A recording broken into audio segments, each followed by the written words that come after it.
Hello friends, कैसे हैं आप सभी का आपके अपने चैनल हिंदी शिक्षा में बहुत बहुत स्वागत है। आज मैं आपके सामने जो सीबीएसई बोर्ड कक्षा 10 का एग्जाम हुआ है हिंदी विषय का, उसके विषय में चर्चा करने वाला हूं। इस प्रश्न पत्र में जो 40 ऑब्जेक्टिव क्वेश्चंस आए हैं उनके संभावित आंसर्स क्या होंगे ये मैं आप तक बताने वाला हूं। टोटल आगे इसके विषय में हम चर्चा करेंगे। मैं आपको पहले ही बता देता हूं कि ये जो सेट है हमारा 3rd नंबर का है और हिंदी ए प्रश्न पत्र के बारे में हम बात कर रहे हैं। तो आइए देखते हैं कि मैं बताने वाला था कि यहाँ पर जो खंड अ से आपको 44 प्रश्न मिले हैं उनमें से आपको सिर्फ 40 प्रश्नों का उत्तर देना है, जो आपके 40 मार्क्स के लिए उत्तरदायी होंगे। तो आप लोगों ने आज पेपर को दिया है, उसके संभावित सही उत्तर क्या हो सकते हैं? 100 नहीं तो 99% आपको मैं संभावित उत्तर देने वाला हूं कि वो ही सही होंगे। तो आइए हम शुरू करते हैं। सबसे पहले आप लोगों ने इस गद्यांश को पढ़ा होगा जिसमें से आपको 5 प्रश्न आएंगे। 1 नंबर का एक प्रश्न होता है इसी गद्यांश पे। तो एक बार मैं ये गद्यांश पढ़ लेता हूं जिससे कि हम महत्वपूर्ण वाक्य या शब्दों को अंडरलाइन कर सकते हैं जो हमारे प्रश्न बनने वाले हैं उस तरह से। स्टार्ट करते हैं। भारत में फिलहाल बिजली का बहुत बड़ा संकट नहीं है, मगर भविष्य की जरूरतों और स्वच्छ ऊर्जा की ओर बढ़ने के संकल्पों के तहत केंद्रीय मंत्रिमंडल ने राष्ट्रीय हरित हाइड्रोजन मिशन को मंजूरी दी है। तो हमारा जो मिशन है राष्ट्रीय हरित मिशन को मंजूरी दी है। इस मिशन के माध्यम से भारत को ऊर्जा स्वतंत्र बनाने, अर्थव्यवस्था के प्रमुख क्षेत्रों को कार्बन मुक्त करने और वैकल्पिक ईंधन के उत्पादन, उपयोग और निर्यात के एक वैश्विक केंद्र में बदलने की योजना है। इसमें संदेह नहीं है कि विकास की राह पर तेजी से आगे बढ़ने की कोशिश करते भारत जैसे देशों के लिए ऊर्जा को स्वावलंबन हासिल करना सबसे बड़ी आवश्यकता है। हमें कारखाने लगाने, उत्पाद बढ़ाने, लाखों करोड़ों युवाओं के लिए रोजगार पैदा करने, इसके लिए स्वच्छ ऊर्जा की आवश्यकता है, क्योंकि देश में पेट्रोल डीजल की बढ़ती हुई मांग की आपूर्ति हेतु करोड़ों रुपए प्रति वर्ष सरकार द्वारा खर्च किए जाते हैं। सौर ऊर्जा के क्षेत्र में प्रगति हो रही है। इस प्रकार जनता को राहत दिलाते हुए ऊर्जा स्वावलंबन हासिल किया जा सकता है, बशर्ते कुछ ठोस योजनाओं का सतर्कता से अमल किया जाए। विशेषकर यह देखते हुए कि हाइड्रोजन स्वच्छ ईंधन है और एक बार दक्षता हासिल होने के बाद इससे अनंत काल तक असीमित ऊर्जा पाई जा सकती है। मगर इसमें कुछ समस्याएं भी हैं। मुख्य अड़चन इसके भंडारण की है। तो जो मुख्य समस्या होने वाली है वो इसके भंडारण की है। यह अत्यंत विस्फोटक होने के कारण दुर्घटना का कारण बन सकती है। किसका कारण? दुर्घटना का कारण बन सकती है। उम्मीद है राष्ट्रीय हाइड्रोजन मिशन में इससे जुड़ी सभी समस्याओं का समाधान निकाल लिया जाएगा। मसलन हाइड्रोजन ईंधन को सस्ता करना, कोयले की उपलब्धता का भी फिलहाल कोई संकट नहीं है, मगर ऊर्जा की बढ़ती मांग कोयले के भविष्य को धुंधला कर देती है। ऐसे में बेहतर होगा कि या तो परमाणु बिजली की तरफ बढ़ा जाए या फिर हाइड्रोजन ईंधन समेत स्वच्छ ऊर्जा के अन्य विकल्प आजमाए जाएं। तो इस प्रकार आपने इस पूरे गद्यांश को पढ़ लिया है। इससे रिलेटेड 5 प्रश्न जो आए हैं उनको देख लेते हैं। पहला प्रश्न है हमारा कथन और कारण का। कथन है केंद्रीय मंत्रिमंडल ने राष्ट्रीय हरित योजना मिशन को मंजूरी दी है। बिल्कुल सही। भविष्य की जरूरतों को पूरा करने और स्वच्छ ऊर्जा को बढ़ावा देने के लिए जरूरी है। बिल्कुल सही। तो कथन और कारण दोनों ही हमारे सही हैं और जो कारण है वो कथन की सही व्याख्या भी करता है। तो इसका ऑप्शन देख लेते हैं। ये ऑप्शन सी आपका है, कथन सही है। कथन सही है और कारण कथन की सही व्याख्या करता है। नेक्स्ट, कौन सा कथन अनुच्छेद के अनुरूप नहीं? इन चारों में से कोई एक कथन ऐसा है जो अनुच्छेद के अनुरूप नहीं है। देखते हैं कौन सा है। मिशन सभी समस्याओं का समाधान खोज लेगा। तो समाधान खोजने की बात की गई है, ये सही है। कोयले से प्राप्त बिजली सहज उपलब्ध है, ये सही है। स्वच्छ ऊर्जा के अन्य विकल्प खोजने चाहिए, सही है। परमाणु बिजली छोड़ देना चाहिए, यहां छोड़ देना चाहिए, यहां पर छोड़ने की बात नहीं की है। एक बार आपको पैरे की तरफ लेकर चलता हूं जिसमें यह चीज दी गई है। तो यहां पर दिया गया है कि परमाणु बिजली की तरफ बढ़ा जाए, ना कि उसको छोड़ा जाए। तो आपका ऑप्शन डी इसमें सही होगा। नेक्स्ट है आपका, भारत अपने ऊर्जा व्यय को किस प्रकार सीमित कर सकता है? यहां पर फर्स्ट ऑप्शन है पेट्रोल डीजल को प्रतिबंधित करके, कम कीमत पर पेट्रोल डीजल उपलब्ध कराकर, ऊर्जा स्वावलंबन हासिल करके, या अपने देश में पेट्रोल डीजल पैदा करके। तो ये तीनों चीज नहीं हो पाएंगी। यदि ऊर्जा व्यय किस प्रकार सीमित कर सकता है, तो वह ऊर्जा स्वावलंबन हासिल करके हम किसी भी तरह से, तो ऑप्शन सी आपका सही होगा। फोर्थ क्वेश्चन है, भारत को स्वच्छ ऊर्जा की आवश्यकता क्यों है? फर्स्ट ऑप्शन, उत्पादन बढ़ाने और रोजगार पैदा करने के लिए। ये बातें यहां पर हमें ऊपर मिल चुकी है, तो यही ऑप्शन हमारा बिल्कुल सही है, ऑप्शन ए। इसका लास्ट क्वेश्चन है, राष्ट्रीय हरित ऊर्जा मिशन का या के मुख्य उद्देश्य हैं, मतलब एक या एक से अधिक उद्देश्य हो सकते हैं, क्या है? ऊर्जा क्षेत्र में स्वतंत्र बनाना, बिल्कुल सही उद्देश्य है। सर्वोच्च स्थान तक पहुंचाना, नहीं ये उद्देश्य नहीं है। वैकल्पिक ईंधन का उत्पादन करना, ये उद्देश्य है। तो आपका पहला और थर्ड यहां पर स्टेटमेंट सही है, तो पहला और थर्ड जहां पर होगा वो सही होगा। ये आपका फोर्थ में है, पहला और थर्ड, तो आपका डी ऑप्शन सही होगा। तो इस प्रकार आपने देखा कि आपके गद्यांश से जो 5 क्वेश्चन आए थे उनके संभावित उत्तर मैंने आपको बता दिए हैं, आप जांच सकते हैं, इससे अपने नंबरों का आप आंकलन कर सकते हैं। ये एक पद्यांश आया है आपके पास, इसको पढ़ लेते हैं। इससे रिलेटेड जो 5 क्वेश्चन होंगे आपके 5 नंबर के, उनको हम देखेंगे। हे ग्राम देवता नमस्कार, सोने चांदी से नहीं किंतु तुमने मिट्टी से किया प्यार।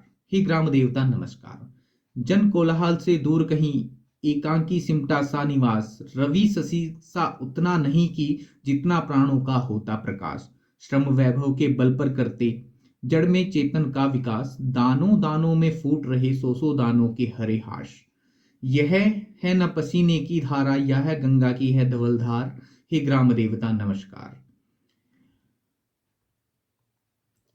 अधखुले अंग जिनमें केवल कसे हुए कुछ अस्थिखंड, जिनमें दधीची की हड्डी है, यह वज्र इंद्र का है प्रचंड। जो है गतिशील सभी ऋतु में, गर्मी वर्षा हो कि ठंड, जग को देते हो पुरस्कार, देकर अपने को कठिन दंड। झोपड़ी झुकाकर तुम अपनी ऊंचे करते हो राजद्वार, हे ग्राम देवता नमस्कार।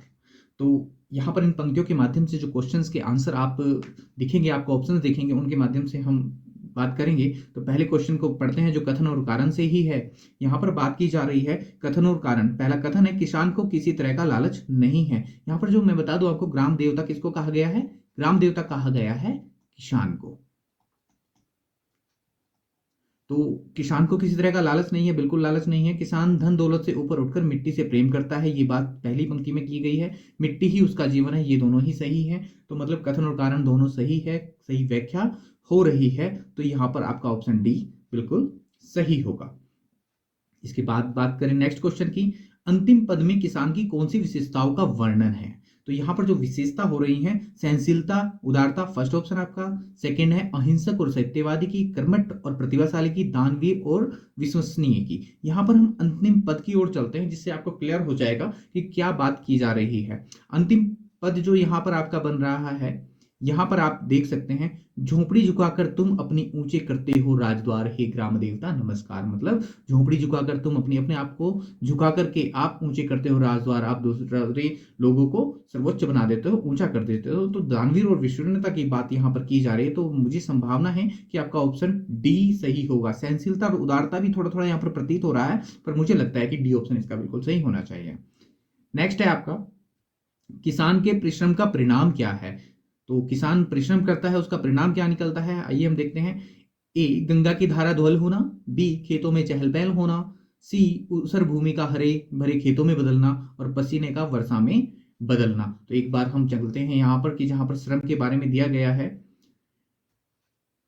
यहां पर श्रम की बात की गई है, तो हम यहां से बात करते हैं इस पद्यांश पर। श्रम वैभव के बल पर करते हो जड़ में चेतन का विकास। जड़ में चेतन का विकास मतलब ऐसी धरती पर भी आप उपज फसल उगा देते हो जहां फसल नहीं उगती। तो आइए हम ऑप्शन पे चलते हैं। तो ऑप्शन यहां आप देख रहे हैं सी, ऊसर भूमि के हरे भरे खेतों में बदल देते हो आप, मतलब जड़ को चेतन बना देते हो। तो ऑप्शन सी आपका बिल्कुल सही होगा। इसके बाद फोर्थ क्वेश्चन है आपका, किसान को कवि ने देवता क्यों कहा है? मतलब ग्राम देवता के रूप में किसान को कहा है, तो आखिर देवता क्यों कहा गया है? पहले ऑप्शन में बात करते हैं, गर्मी सर्दी की सभी ऋतुओं में कठोर परिश्रम करने के कारण, परिश्रम तो होता है बिल्कुल। नेक्स्ट, ऊंचे ऊंचे राजप्रसादों में रहने वालों का पेट भरने के कारण, बातें ये भी सही हैं। सोने चांदी के स्थान पर मिट्टी से प्रेम करने के कारण, ये भी बिल्कुल सही है।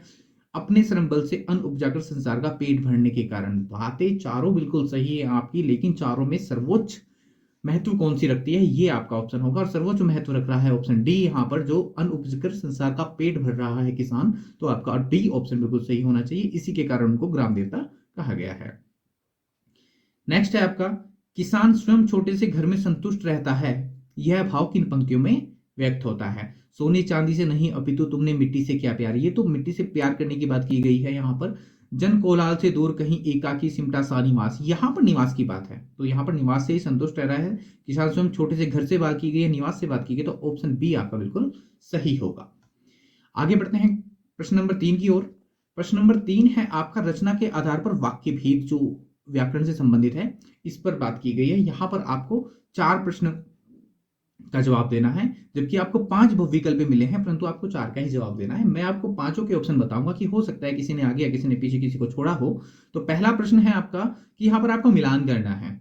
यहाँ पर पहला है, आज मेरा नया पेंसिल बॉक्स आया है, ये किस प्रकार का वाक्य है? तो ये आपका सरल वाक्य हुआ, तो आपका थर्ड ऑप्शन यहाँ पर होगा। नेक्स्ट, उसने बताया कि, अब की किस में आता है? की आता है मिश्र वाक्य में, तो ये होगा आपका फर्स्ट। एंड पेड़ कांप रहे थे, और आता है हमारा संयुक्त वाक्य में, तो ये आपका सेकंड। तो आपका फर्स्ट का हुआ थर्ड, फर्स्ट का थर्ड इसमें है, तो इसका मतलब ये तो अकेला ही है। ऑप्शन बी आपका बिल्कुल सही होगा, क्योंकि इसमें सेकंड का फर्स्ट है और आपका थर्ड का सेकंड है, तो आपका बी ऑप्शन बिल्कुल सही होगा।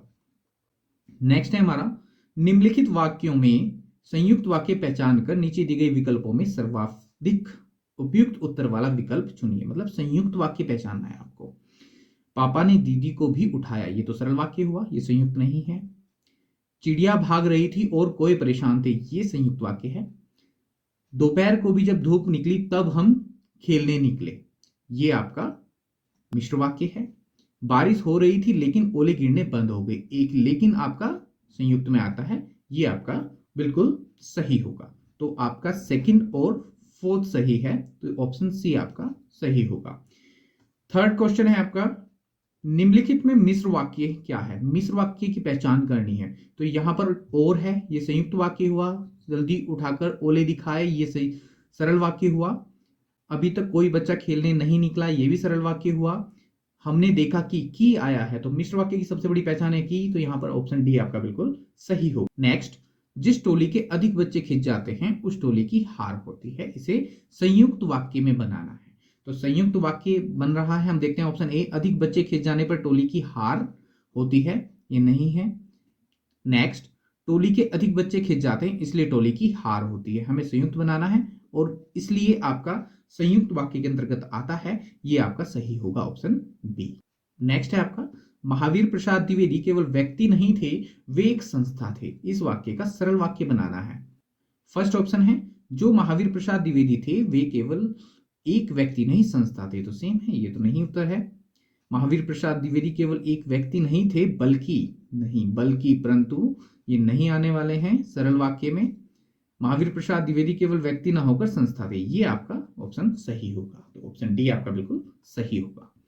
नेक्स्ट आपका वाच्य व्याकरण के अंतर्गत जो आपका एक टॉपिक है वाच्य का, उस पर क्वेश्चन आए हैं। यहां पर भी आपको 5 बहुविकल्प मिले हैं और उसमें से आपको 4 का ही जवाब देना है। तो पहले हम मैचिंग कर लेते हैं। नागार्जुन को सम्मानित किया गया, अब सम्मानित किसको किया गया? नागार्जुन को, तो इसका मतलब कृतवाच्य हुआ, कर्ता की बात की गई है। मां से खड़ा नहीं हुआ जाता, से जहां पर आता है वो भाववाच्य हो जाता है, तो यहां पर आपका ये होगा। और नागार्जुन यात्री नाम से प्रतिष्ठित थे, तो ये उनके क्रम से उनको प्रतिष्ठा मिल रही है, तो क्रमवाच्य होगा। देख लेते हैं, फर्स्ट का होगा सेकंड, फर्स्ट का सेकंड यहां पर है, और सेकंड का फर्स्ट एंड थर्ड का थर्ड, यहां पर ऑप्शन सी आपका बिल्कुल सही है। नेक्स्ट क्वेश्चन, निम्नलिखित वाक्यों में भाववाच्य के उदाहरण पहचान कर नीचे दिए गए विकल्पों में से सर्वाधिक उपयुक्त उत्तर वाला विकल्प चुनिए। आपको क्या पहचानना है? यहाँ पर भाववाच्य पहचाननी है। भाववाच्य की पहचान मैंने बताई थी, जिस वाक्य में से आ रहा हो कर्ता के साथ, तो लगभग वो आपका भाववाच्य होगा। यहाँ पर देख लेते हैं, हम मिट्टी के गोले बनाकर सुखा देते हैं, मतलब किस चीज के गोले? मिट्टी के, तो बात की क्रमवाच्य हुआ, भाववाच्य नहीं है। हम उन पर पेंटिंग करते हैं, उन पर मतलब फिर से किसी क्रम की बात है। मुझसे, यहां पर से आ रहा है, अब चला नहीं जाता, तो ये आपका भाववाच्य हुआ। चिड़िया से उड़ा नहीं जाता, यहां पर भी से है, ये भी आपका भाववाच्य हुआ। तो आपका थर्ड एंड फोर्थ है आपका सी में, तो ऑप्शन सी आपका बिल्कुल सही होगा। नेक्स्ट है, एक चिड़िया हमारी खिड़की पर डरी डरी बैठी थी, तो यह वाक्य उदाहरण है किसका? भाववाच्य का, कृतवाच्य का या क्रमवाच्य का? कौन डरी डरी बैठी थी? चिड़िया डरी डरी बैठी थी, तो कर्ता की बात की गई है, तो कृतवाच्य होगा, ऑप्शन बी आपका बिल्कुल सही होगा। नेक्स्ट, उससे वहां बैठा नहीं गया, तो उससे वहां बहटा नहीं गया, देख रहे हैं ना, उस से की बात हुई है तो भाववाच्य आ जाता है, तो ऑप्शन सी आपका बिल्कुल सही होगा। लास्ट क्वेश्चन है इसका, वाच्य से लेके, अध्यापक ने बराबर के फासले पर दो पंक्तियां खींची, इसका शुद्ध क्रमवाच्य होगा, मतलब क्रमवाच्य। तो अध्यापक द्वारा बराबर के फासले पर दो पंक्तियां खींची गई, तो यहां पर क्रमवाच्य ही बन रहा है पहले ही ऑप्शन में, तो फिफ्थ का आपका पहला ही ऑप्शन हो जाता है ए। नेक्स्ट है आपका, चार पदों का पद परिचय देना है आपको, यहां पर विकल्प है, तो ये जो एक वाक्य दिया गया है इसी में चार पांच दिए हैं, पांच में से आपको चार का देना है, नहीं चार का ही देना है। तो मैथिली शरण गुप्त को साहित्य योगदान के लिए अनेक पुरस्कार मिले और उन्हें सराहा भी गया। तो पांच शब्दों में आप अंडरलाइन देख रहे हैं, पांच ही आपके ऑब्जेक्टिव यहां पर दिए गए हैं, पांच प्रश्नों में से आपको चार प्रश्नों का जवाब देना है, क्योंकि आपको इसमें पांच के पांच नहीं देने हैं, सिर्फ चार का जवाब देना है। तो मैं पांचों का बताऊंगा आपको, आपने जो भी चार किए हों वो सही है। चलिए देखते हैं, पहला मैथिली शरण गुप्त। तो मैथिली शरण गुप्त की यदि बात की गई तो मैथिली शरण गुप्त कोई एक व्यक्ति है तो व्यक्तिवाचक होगा, तो यहां पर देखें, यहाँ जातिवाचक है भाववाचक है, ये दोनों तो अपने आप ही कट गए, अब रह जाता है हमारा 50-50। दूसरा देखते हैं, व्यक्तिवाचक संज्ञा है बिल्कुल सही, एक वचन है बिल्कुल सही, पुल्लिंग है, तो यहां पर देखिए यहां भी सेम चीजें चल रही हैं पुल्लिंग तक, सिर्फ क्या चेंज हो रहा है, कर्ता कारक और क्रम कारक, परंतु मैथिली शरण गुप्त कौन है, कर्ता है इस वाक्य के, तो ये बिल्कुल सही होगा, आपका ऑप्शन ए सही हो जाएगा। नेक्स्ट, अनेक। अनेक शब्द का पद परिचय क्या है यहां पर, अनेक, सबसे पहले हमें पता है कि अनेक परिमाणवाचक अनिश्चित परिमाणवाचक होता है, तो पहले ही ऑप्शन में परिमाणवाचक विशेषण दिया गया है, बाकी तीनों अपने आप ही हट जाते हैं, क्योंकि हमें पता है कि अनेक परिमाणवाचक है, तो ऑप्शन ए इसमें आपका सही होगा। उसके बाद मिले, क्या मिले, पुरस्कार, अब मिले हैं तो बहुवचन हो गया, और कैसा, सकर्मक, क्योंकि किसी कार्य के प्रति मिला है, तो सकर्मक बहुवचन पुल्लिंग भूतकाल, तो यहां पर आपका ऑप्शन डी हो जाता है। उसके बाद उन्हें, उन्हें कौन, भाई थर्ड पर्सन की बात हो रही है, मैथिली शरण गुप्त जी की बात हो रही है, परंतु उन्हें जो है एक अन्य पुरुष की बात कर रहा है, तो उत्तम नहीं है, ये दोनों कट जाते हैं आपके। उसके बाद अन्य पुरुष पुल्लिंग है, एक वचन है, बिल्कुल सही है। आदर्शात्मक बहुवचन नहीं है, वो एक वचन की बात कर रहे हैं और कर्ता कारक की बात कर रहा है, तो इसलिए आपका ऑप्शन ए बिल्कुल सही होगा। इसमें आपका लास्ट आता है भी शब्द क्या है, भी निपात होता है, तो निपात दो में है, तो दो तो आपके ऑप्शन अपने आप कट जाते हैं, भी निपात है। अब किसके लिए बल दे रहा है, हमने देखा है कि उन्हें, देख लीजिएगा, उन्हें सराहा भी गया, मतलब सराहा पे बल दे रहा है भी, तो यहां पर पहला ही ऑप्शन आपका सही हो जाता है।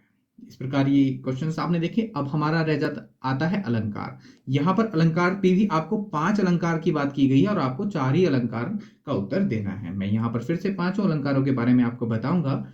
पहला अलंकार क्वेश्चन आता है आपका, मानवीकरण अलंकार का उदाहरण कौन सा है। मानवीकरण अलंकार होता है जब हम प्रकृति में, फूल पौधों में, पेड़ों में, वस्तुओं में किसी मानव रूपीकरण करें कि वो बात कर रहा हो, जैसे बादल, मेघदूत की बात करें कि बादल क्या है, पत्र लेकर आ रहे हैं, पत्र कौन लेकर आता है, पोस्टमैन या किसी व्यक्ति के द्वारा, परंतु मेघ भी पत्र लेकर आ रहे हैं, तो मेघों में हम मानवीकरण अलंकार कर दे रहे हैं। इसी प्रकार देखते हैं इसमें कौन सा है, वह तीन बेर खाती थी, वह तीन बेर खाती है, नहीं इसमें नहीं है। विज्ञान यान पर चढ़ी सभ्यता डूबने जाती है, नहीं। संसार की समृद्धि में धीरता धारण करो, नहीं। कलियां दरवाजे खोल खोल कर झुरमुट में मुस्काती हैं, मतलब कलियां और क्या कर रही है, मुस्कुरा रही है। मुस्कुराना कार्य किसका है, मुस्कुराना कार्य मनुष्य का है, मनुष्य प्राणी मुस्कुराते हैं। यहाँ पर कलियुग, कवि ने कलियों के द्वारा मुस्कुराना जाहिर किया है, मतलब मानवीकरण अलंकार यहाँ पर आपका इसमें हुआ है। नेक्स्ट, जिस वीरता से शत्रुओं का सामना उसने किया, असमर्थ हो उसके कथन में मौन वाणी ने लिया, मतलब बहुत ही बढ़ा चढ़ाकर बातें की जा रही हैं यहाँ पर, तो आपका अतिशयोक्ति अलंकार हो जाता है। नेक्स्ट क्वेश्चन, मानो माई घन घन अंतरदामिनी, मनु मानो जानो जनू, यहां पर उत्प्रेक्षा अलंकार की पहचान है, तो ये आपका उत्प्रेक्षा अलंकार हो जाता है।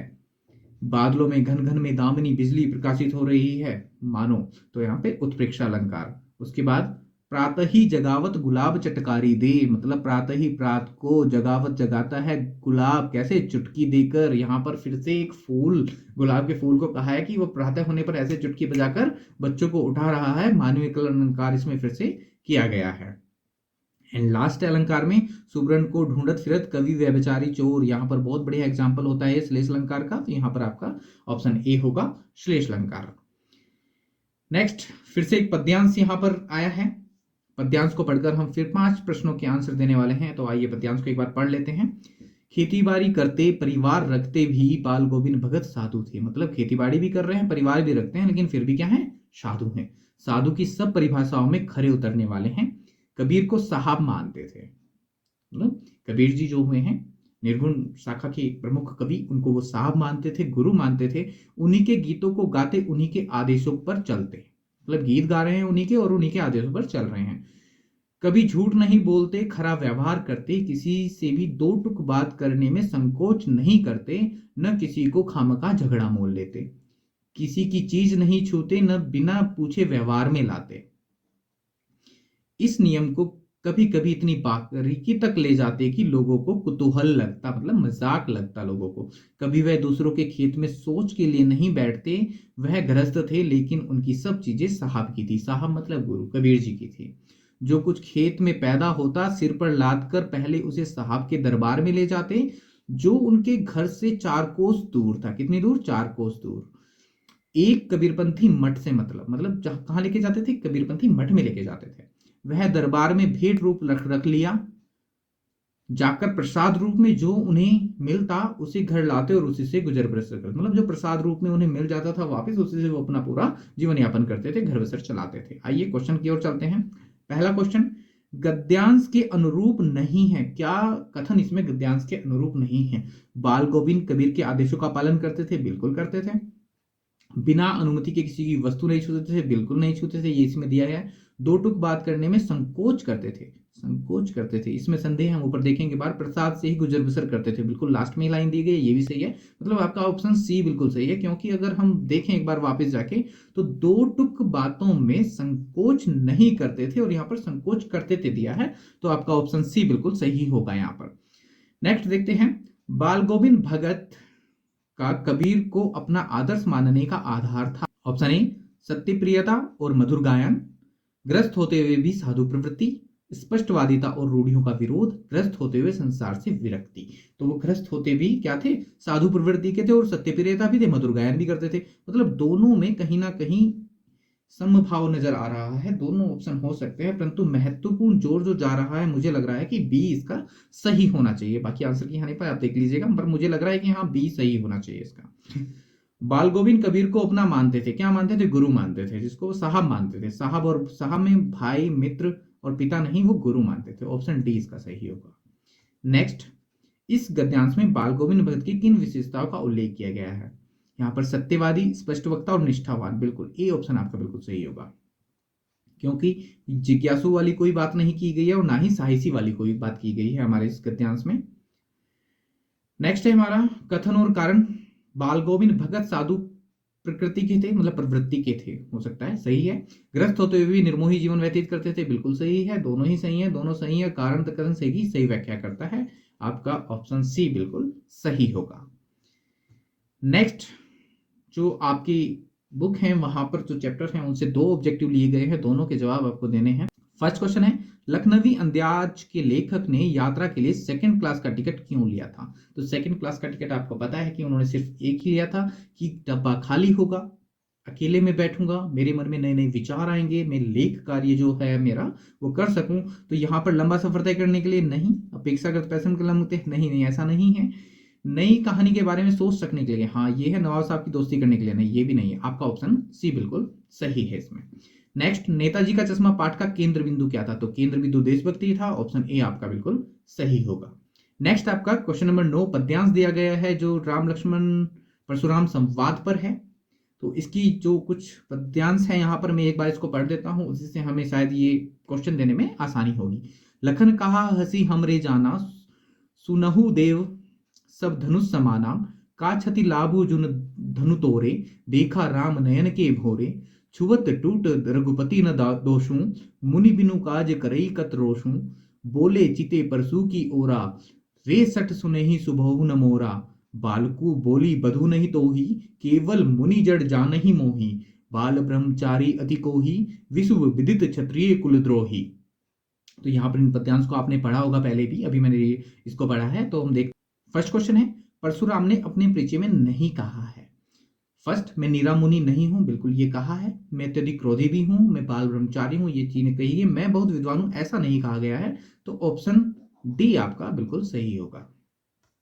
नेक्स्ट, परशुराम ने लक्ष्मण का वध न करने के लिए क्या तर्क दिया है? वे बालक का वध नहीं करेंगे, बिल्कुल सही है। यहां पर किया है कि मैं बालक का वध नहीं करूंगा।